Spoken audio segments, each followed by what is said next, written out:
तेव्हा माझं हरल्याचं दुःख नाही, मला माझा पक्ष जिंकल्याचा आनंद आहे. पण उद्धव ठाकरेचं काय झालं, ते मुख्यमंत्री पदात हरले आणि त्यांचा दादा, मागच्या काही दिवसापासून उद्धव ठाकरे आणि तुमच्यामध्ये वार प्रतिवार सुरू असल्याचं पाहायला मिळते. काल संभाजीनगरमध्ये उद्धव ठाकरेंची जाहीर प्रचार सभा झाली. त्यामध्ये उद्धव ठाकरेंनी सुद्धा तुमच्यावर पुन्हा एकदा तोफ टाकलेली आहे की रावसाहेब दानवे आता पडलेले खासदार आहेत, त्यांची मस्ती आता तरी सुद्धा उतरत नाही. काय म्हणाल तुम्ही या संदर्भात? हे बघा, लोकसभेच्या निवडणुका झाल्या. या निवडणुकीमध्ये माझा पराभव झाला, तो पराभव मी मान्य केला.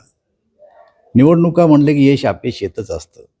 मी आत्तापर्यंत छोट्या मोठ्या 26 निवडणुका लढलो आणि या 26 निवडणुकीमध्ये एखाद दोन निवडणूक जर हरलं तर माणूस खचून जात नसतो, पुन्हा लोकात जातो, पुन्हा उभारी देतो कार्यकर्त्यांना आणि पुन्हा निवडणुकीला उभा राहत असतो. पण मी हरलो, माझा पक्ष जिंकला. लोकसभेत मी हरलो, पण आमच्या देशाचे पंतप्रधान तिसऱ्यांदा झाले भारतीय जनता पार्टीचे. तेव्हा माझं हरल्याचं दुःख नाही, मला माझा पक्ष जिंकल्याचा आनंद आहे. पण उद्धव ठाकरेचं काय झालं, ते मुख्यमंत्री पदात हरले आणि त्यांचा पक्षही हरला. आत्ता ज्या नगरपालिकेच्या निवडणुका झाल्या त्या निवडणुकीमध्ये भारतीय जनता पार्टी 150 जवळ चाललं आहे आणि 9 वर अडकलेत. मग यांचा पक्ष संपला नाही तर काय.